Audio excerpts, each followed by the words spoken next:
പിതാവിന്റെയും പുത്രന്റെയും പരിശുദ്ധാത്മാവിന്റെയും നാമത്തിൽ ആമേൻ.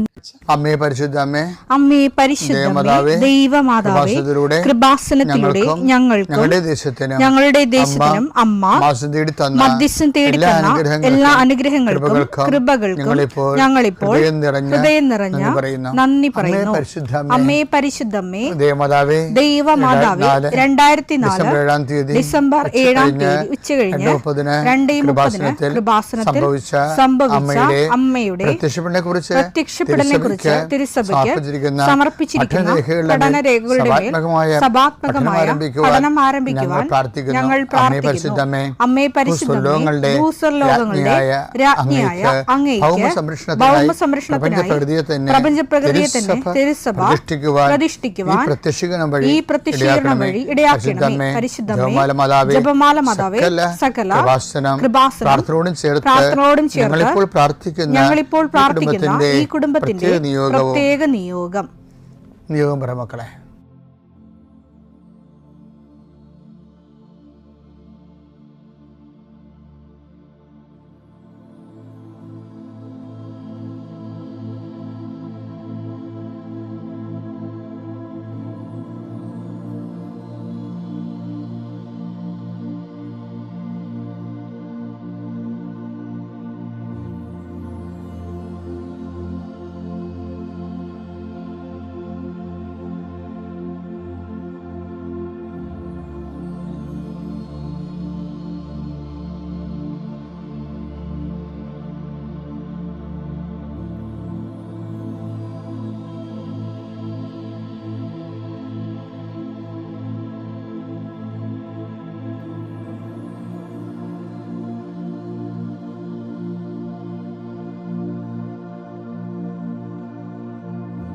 അമ്മയുടെ പ്രത്യക്ഷീകരണത്തിന്റെ ഈ അനുഗ്രഹവേളയിൽ ഞങ്ങൾക്ക് സാധിച്ചു തരുവാൻ കനിയണമേ. ആമേൻ.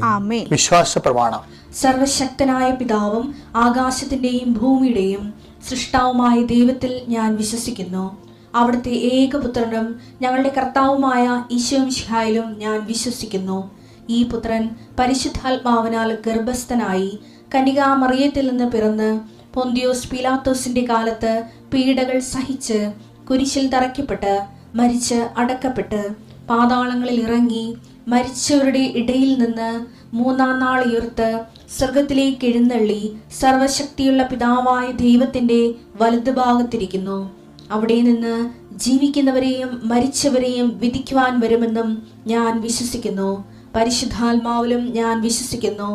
വിശുദ്ധ കത്തോലിക്കാ സഭയിലും പുണ്യവാന്മാരുടെ ഐക്യത്തിലും പാപങ്ങളുടെ മോചനത്തിലും ശരീരത്തിന്റെ ഉയർപ്പിലും നിത്യമായ ജീവിതത്തിലും ഞാൻ വിശ്വസിക്കുന്നു. ആമേൻ. സുഖസ്ഥനായ ഞങ്ങളുടെ പിതാവേ, അങ്ങയുടെ നാമം പൂജിതമാകണമേ. അങ്ങയുടെ രാജ്യം വരണമേ. അങ്ങയുടെ തിരുമനസ് സ്വർഗത്തിലെ പോലെ ഭൂമിയിലും ആകണമേ.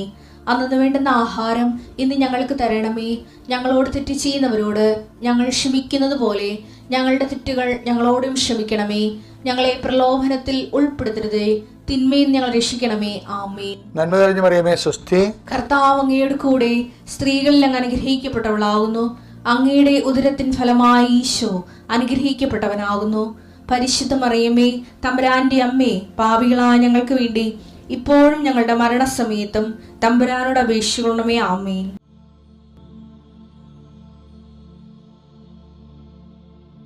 നിങ്ങൾ എടുത്തു വെച്ചിരിക്കുന്ന ഡോക്യുമെൻറ്റുകൾ ഞാൻ നിങ്ങൾക്ക് കുറച്ച് ഒരു 2 മിനിറ്റ് തരാം. എവിടെയെങ്കിലും ഒന്ന് ഏതെങ്കിലും സ്ഥലത്ത് പ്രത്യേക പ്രാർത്ഥന ആവശ്യമുണ്ടെങ്കിൽ എൻ്റെ മക്കൾ അങ്ങോട്ട് മാറി നിൽക്കണം. സ്റ്റഡി റൂമിലാണ് ആവശ്യമെങ്കിൽ നിങ്ങൾ സ്റ്റഡി റൂമിലേക്ക് മാറി നിൽക്കണം.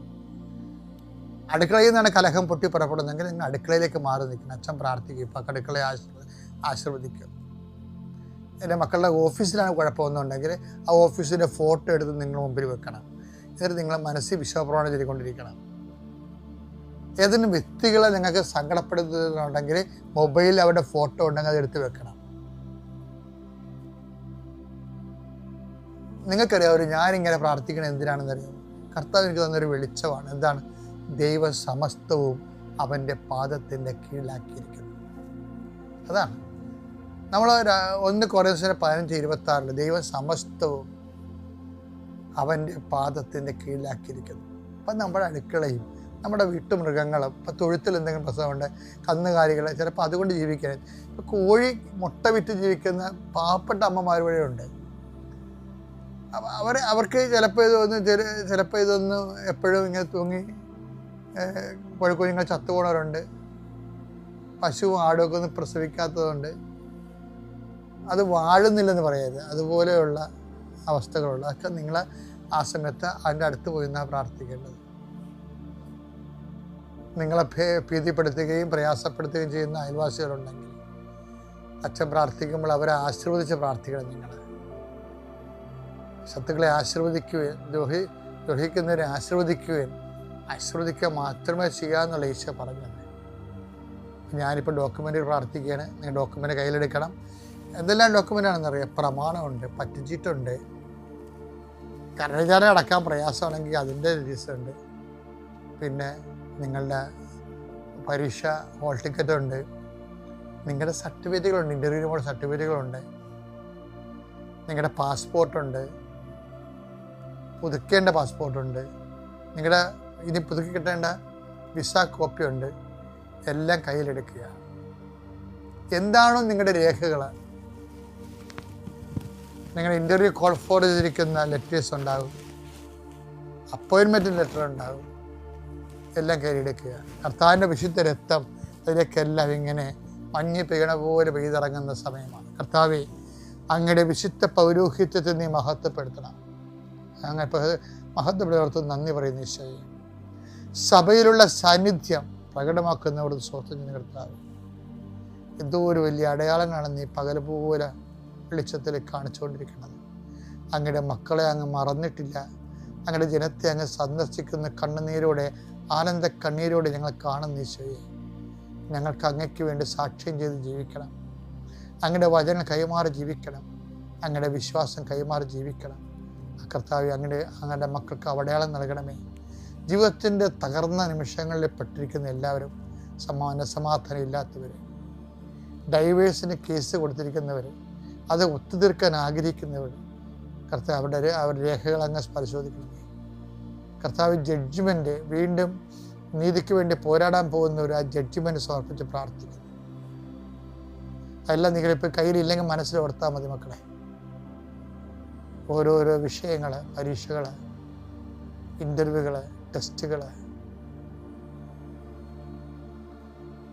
അതിൻ്റെ എല്ലാത്തിൻ്റെയും രേഖകളുടെ മേൽ കർത്താവിൻ്റെ തളിക്കപ്പെടട്ടെ. അഡ്വാൻസ് കൊടുത്തു, അത് മുഴുവൻ എമൗണ്ട് കൊടുക്കാൻ നമ്മുടെ കയ്യിലില്ല. അഡ്വാൻസ് അന്യാധീനപ്പെട്ട് പോകാൻ പോകുന്നു. നമ്മൾ കൊടുത്ത പണം നമുക്ക് തിരിച്ചു കിട്ടിയാൽ മതി. ജോലി കിട്ടിയില്ലുമായി അതിൻ്റെ രേഖകൾ, പണയച്ചീട്ടുകൾ, ജപ്തി ചീട്ടുകൾ എല്ലാം കർത്താവെ നീ ഏറ്റെടുക്കണം. നമ്മളെ ഭാരങ്ങളാണല്ലോ അവൻ ചുമന്നത്. നമ്മുടെ പാപങ്ങൾക്ക് വേണ്ടി അവൻ പരിഹാരം ചെയ്തു എന്ന് വചനം അനുസരിച്ചു. ഞങ്ങളുടെ ഭാരങ്ങൾ ഏറ്റെടുക്കുന്ന കർത്താവെ, ഈ ഭാരച്ചീട്ടുകളിലെല്ലാം നിൻ്റെ പ്രസാദം തളിക്കണമേ. അധ്വാനിക്കുന്നതിനും ഭാരം വഹിക്കുന്നതിനിടയ്ക്ക് വരിക. ഞാൻ നിങ്ങൾ ആശ്വസിക്കാൻ നളിച്ചവനെ, ഇതെല്ലാം ആശ്വാസമായി മാറണമേ. പരിശുദ്ധമേ ദൈവമാതാവേ, ദുരന്തമുണ്ടാകാൻ പ്രാർത്ഥിക്കുന്ന നല്ല ചെയ്ത അമ്മ, ദുരന്തത്തിന് പോലും പ്രതിവിധി നിശ്ചയിച്ച അമ്മ, ഞങ്ങൾക്ക് വേണ്ടി നിമിഷം മധ്യസ്ഥ വഹിക്കുന്നു. എൻ്റെ കർത്താവിനുമായ നാമത്തിൽ സഭയുടെ അധികാരത്തിൻ്റെ രേഖകളെ, ഡോക്യുമെൻറ്റുകളെ ഈശോ നാമത്തിൽ ആശീർവദിക്കും, വിടുതൽ നൽകും. അവിടെ പീസസ് ഫോർ ഗ്രേസ്. ഇപ്പോൾ ഓരോരോ ആഴ്ചകളിലെ പരിശുദ്ധാത്മാവ് നൽകുന്ന ഉൾപ്രേരണകളിലാണ് നമ്മൾ ആധ്യാത്മിക സത്യവും അതിൻ്റെ പ്രായോഗിക, അതിൻ്റെ ആപ്ലിക്കേഷൻസ്, അതിൻ്റെ പ്രയോഗപരതയും അനുദിന ജീവിതത്തിൻ്റെ ഔത്സുക്യത്തിന് വേണ്ടി ആത്മശക്തീകരണത്തിലും അവലംബിയായ ഒരു ജീവിതം കരുപ്പിടിപ്പിക്കുന്നതിന് വേണ്ടി നമ്മൾ പ്രാർത്ഥനാപൂർവം ധ്യാനിക്കുന്നത്. അപ്പം നാഥാനിയേലിനെ കുറിച്ച് ഇത്രയും നേരം പറഞ്ഞുകൊണ്ടിരുന്ന മുഴുവനും ഇതാ ഒരു യഥാർത്ഥ ഇസ്രയേലിയൻ, അവനിൽ ഒരു കാപട്യവും ഇല്ലെന്ന്, ഇതിപ്പോൾ നിങ്ങൾ കേട്ട് കേട്ട് മടുത്ത് കാണും, അതെനിക്കറിയാം. പക്ഷെ അതല്ല ഞാനിപ്പോൾ പറയാൻ പോകുന്നത്. കർത്താവ് ഇത്രയും ഗുഡ് സർട്ടിഫിക്കറ്റ് കൊടുത്തൊരു മനുഷ്യൻ ബൈബിളിൽ കാണത്തില്ല. കർത്താവ് കുറേ ഗുഡ് സർട്ടിഫിക്കറ്റ് കൊടുത്ത ആൾക്കാരുണ്ട്, നമ്മൾ അടുത്ത ടോക്കിൽ അത് എടുക്കും. പക്ഷേ ഇത് യഥാർത്ഥ ഇസ്രായേലിയൻ, ഇവനിൽ യാതൊരു കാപട്യവും ഇല്ലെന്ന് പറയുന്നത്. അപ്പോൾ ഒരു ചോദ്യം അവിടെ വരുന്നുണ്ട്, എന്നാൽ പിന്നെ എന്തുകൊണ്ടാണ് നാഥാനിയേലിനെ കർത്താവ് തൻ്റെ ശിഷ്യനായിട്ട് തിരഞ്ഞെടുക്കാതിരുന്നത്? എനിവേ, കർത്താവിൻ്റെ ശിഷ്യന്മാരുടെ കൂട്ടത്തിൽ, അപ്പോസ്തലന്മാരുടെ കൂട്ടത്തിൽ നാഥാനിയേലില്ല.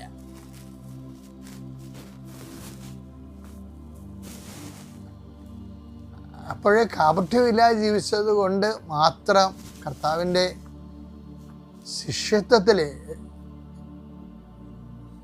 പരമ്പരയിൽ വരണമെന്ന് നിർബന്ധമില്ല എന്നുള്ള ഓക്കെയല്ലേ?